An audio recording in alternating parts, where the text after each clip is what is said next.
Hello everyone, welcome to RPSC study hub. RAS mains question answers की series चल रही है। सीरीज 3 जो है कंप्लीट हो चुकी है। सीरीज 4 के बारे में आज हम डिस्कस करेंगे, जिसमें हम 100 वर्ड्स के क्वेश्चन को डिस्कस करेंगे। तो आइए डिस्कस करते हैं सीरीज़ 4। उससे पहले मैं बता दूं कि सीरीज़ 3 जो है 1, 2, 3 उनका लिंक जो है डिस्क्रिप्शन बॉक्स में दे दूँगी। वहाँ से आप डायरेक्ट भी प्रीवियस सीरीज जो है उनको देख सकते हैं आप। सो आइए स्टार्ट करते हैं आज के क्वेश्चन।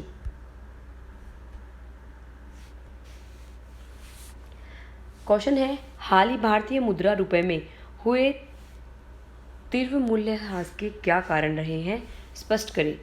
जो भारतीय मुद्रा है, भारतीय मुद्रा रुपए है, उसमें तीव्र गति से उसका मूल्यह्रास क्यों हो रहा है, क्या कारण है, उनके बारे में स्पष्ट करें। 100 वर्ड्स में इसका आंसर देना है।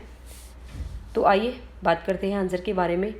सबसे पहले थोड़ा भूमिका बतानी है कि किस तरह से मुद्रा जो है वो कम होती है, मांग और पूर्ति पर किस तरह से मुद्रा जो है डिपेंड करता है, इसके बारे में थोड़ा बहुत बताएंगे। भारत की मुद्रा या किसी अन्य मुद्रा का मूल्य कम हो जाना बाजार की शक्तियाँ अर्थात मांग और पूर्ति की मात्रा पर निर्भर करता है।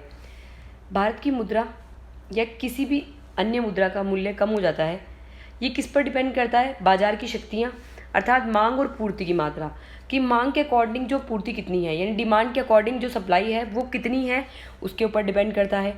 यदि किसी मुद्रा की मांग बढ़ती है तो उसका मूल्य बढ़ जाता है। यदि हम बात करें किसी मुद्रा, कोई मुद्रा है, उसकी मांग अगर बढ़ रही है तो उसका मूल्य बढ़ेगा। ऑब्वियस सी बात है कि डिमांड ज़्यादा है तो उसका मूल्य बढ़ जाएगा, जिसे हम क्या बोलते हैं? एप्रिसिएशन बोलते हैं, जिसे एप्रिसिएशन कहा जाता है। वहीं इसके उल्टे को डेप्रिसिएशन या मूल्यह्रास भी कहा जाता है। अगर इसका उल्टा हो जाता है तो क्या होता है? डेप्रिसिएशन। डेप्रिसिएशन का मतलब ये हो गया कि मांग कम हो गया और मुद्रा का मूल्य अंतर्राष्ट्रीय बाजार में कम हो गया, तो उसको तो हम बोलेंगे डेप्रिसिएशन, मूल्यह्रास। जबकि मुद्रा की मांग बढ़ गई और मुद्रा का मूल्य भी बढ़ गया तो उसको हम बोलेंगे एप्रिसिएशन। जबकि क्या होगा? उल्टा क्या होगा? मूल्यह्रास, डेप्रिसिएशन। मांग कम हो गई, इससे अंतर्राष्ट्रीय बाजार में मुद्रा का मूल्य जो है वो कम हो गया, उसको हम बोलेंगे डेप्रिसिएशन।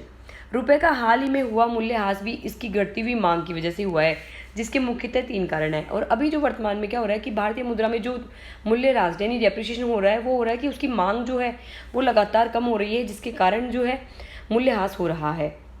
अब उनके 3 कारण हम देखते हैं। फर्स्ट कारण है विदेशी निवेशकों का भारतीय बाजारों से धन निकासी। अब विदेशी निवेशक जो है, जो FII, FDI, इनके थ्रू भारतीय बाजारों में इन्वेस्टमेंट करते हैं, उसमें वो अपना धन जो है, अपना जो मनी लगाई हुई है उन्होंने, वो निकाल रहे हैं। धन निकास उल्लेखनीय है कि विदेशी निवेशकों ने 2022 में भारतीय बाजारों से लगभग 1.6 लाख करोड़ रुपए से अधिक की निकासी की है। जो विदेशी निवेशक है, फॉरेन इन्वेस्टर्स है, उन्होंने 1.6 लाख करोड़ रुपए भारत की इकोनॉमी से निकाल लिए हैं। इसका मुख्य कारण अमेरिका में तरलता की कमी, चीन में तालाबंदी, रूस यूक्रेन युद्ध आदि के कारण निवेशकों में कम जोखिम वाले बाजार में निवेश करने की भावना प्रबल होना। अब इंडिया से जो है ये इन्वेस्टर्स पैसा क्यों निकाल रहे हैं? रीज़न ये है कि अमेरिका में जो लिक्विडिटी है उसकी समस्या उत्पन्न हो गई है, चीन में तालाबंदी चल रही है, रूस यूक्रेन वॉर जो है उसका कारण। तो ये निवेशकों का मानना है कि कम जोखिम वाले जो बाजार हैं उसमें हम पैसा नहीं लगाएंगे, और उनमें जो है ये भावना प्रबल होती जा रही है, जिसके कारण उन्होंने पैसा निकालना शुरू कर दिया। दूसरा कारण है कच्चे तेल की कीमतें। ये बहुत बड़ा फैक्टर है कि कच्चे तेल की कीमतों के कारण जो है इकोनॉमी डायरेक्ट इफेक्ट होती है। जो मुद्रा का मूल्य जो है वो काफ़ी डायरेक्ट इफेक्टिव होता है। कच्चे तेल की कीमतों में उछाल। गौरतलब है कि भारत अपनी ज़रूरत का 80% तेल आयात करता है। चूँकि कच्चे तेल की कीमतें जनवरी 2022 से 25% ऊपर है, अतः भारतीय तेल कंपनियों का डॉलर खर्च बढ़ गया है।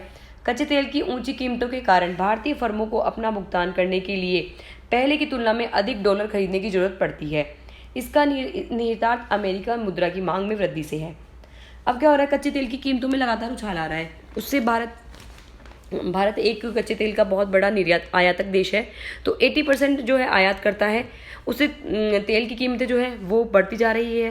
तेल की कीमतें बढ़ रही है तो क्या है, भारत को जो है ज़्यादा पैसा देना पड़ रहा है, डॉलर में ज़्यादा पैसे चुकाने पड़ रहे हैं, तो इससे भारतीय रुपए की वैल्यू जो है वो कम होती है, और अमेरिका की जो मुद्रा है उसकी मांग में वृद्धि बढ़ती जाती है, क्योंकि पे तो हम डॉलर में कर रहे हैं ना। तीसरा है डॉलर का मजबूत होना। डॉलर का मजबूत होना। विश्व स्तर पर जोखिम परहेज मनोवृत्ति ने अधिकांश मुद्राओं के मुकाबले डॉलर को मजबूत किया है। अब अधिकतर जो मुद्रा है उसमें जैसे युआन को ले सकते हो आप, इंडिया का रुपया हो गया, और भी बहुत सारे देशों की मुद्राएं हैं, उनमें लगातार मूल्यह्रास हो रहा है। साथ में क्या है, जोखिम भरी हुई है, क्योंकि अभी मार्केट जो है बहुत ज़्यादा अप डाउन है। कुछ कोविड की सिचुएशन के कारण है, कुछ शेयर मार्केट के कारण भी है, कुछ तेल की कीमतों के कारण भी है। तो उससे क्या हो रहा है, डॉलर को मजबूती मिल रही है, क्योंकि अन्य मुद्राओं का मूल्य लगातार गिर रहा है। तो डॉलर एक मतलब एक बहुत बड़ा मतलब इकोनॉमी में रोल प्ले करता है। पूरे हर देश की अंतर्राष्ट्रीय इकोनॉमी में डॉलर एक बड़ा इंपॉर्टेंट रोल प्ले करता है, क्योंकि डॉलर को अभी अंतर्राष्ट्रीय मान्यता जो है ज़्यादा से ज़्यादा मिली हुई है। इसलिए जोखिम परहेज का सामान्य आशय अंतर्राष्ट्रीय निवेशकों द्वारा अमेरिकी सरकारी बॉन्ड इत्यादि सुरक्षित स्थानों पर निवेश करने की भावना सी है। अब जोखिम परहेज जो है उसका सामान्य आशय ये हो गया कि अंतर्राष्ट्रीय निवेशक जो है अमेरिका सरकारी बॉन्ड जो है उसको सुरक्षित मानते हैं एज़ कम्पेयर टू इंडिया। तो वो क्या करते हैं, निवेश जो है अधिक से अधिक अमेरिकी बॉन्ड में करना चाहते हैं। अमेरिकी सरकार के बॉन्ड की मांग की वृद्धि का मतलब डॉलर की मांग की वृद्धि से हो गया। इससे डॉलर की मांग भी बढ़ेगी। अगर अमेरिकी बॉन्ड बढ़ने की मांग बढ़ेगी तो डॉलर की डिमांड भी वृद्धि होगी। यही कारण कि डॉलर रुपये और अधिकांश अन्य मुद्राओं के मुकाबले मजबूत हो रहा है। तो ये 3 कारण जो है हमने देखे। एक तो क्या, विदेशी निवेशक जो है वो भारतीय बाजारों से पैसा निकाल रहे हैं। दूसरा, कच्चे तेल की कीमतों में लगातार उछाल आ रहा है, उससे इंडिया को जो है तेल का निर्यात करना पड़ता है और डॉलर में जो है ज़्यादा पे करना पड़ता है। तो उससे भी भारत की इकोनॉमी पर काफ़ी इफेक्ट पड़ता है। डॉलर का मजबूत होना, डॉलर लगातार जो है अपने सरकारी बॉन्ड बेचते हुए या फिर अमेरिकी सरकारी बॉन्ड जो है उनको बेचते हुए अभी भी टॉप पर जो है बना हुआ है। तो आप इसमें जो है आंसर मेरी तरफ से फ्रेम करने की कोशिश करी है। आप इसमें कुछ और भी ऐड ऑन कर सकते हैं। करंट से रिलेटेड कुछ न्यूज़ आप देखते हैं पेपर में तो उसको भी यहाँ पर ऐड ऑन कर सकते हैं। और भी पॉइंट्स हो सकते हैं जो आपको पता हो, तो अगर किसी को पता है तो कमेंट बॉक्स में बता सकते हैं। इसके अलावा मुझे मेल भी कर सकते हैं। So thank you for watching this video. I hope ये क्वेश्चन आपको बहुत अच्छा लगा होगा। Bye till next video.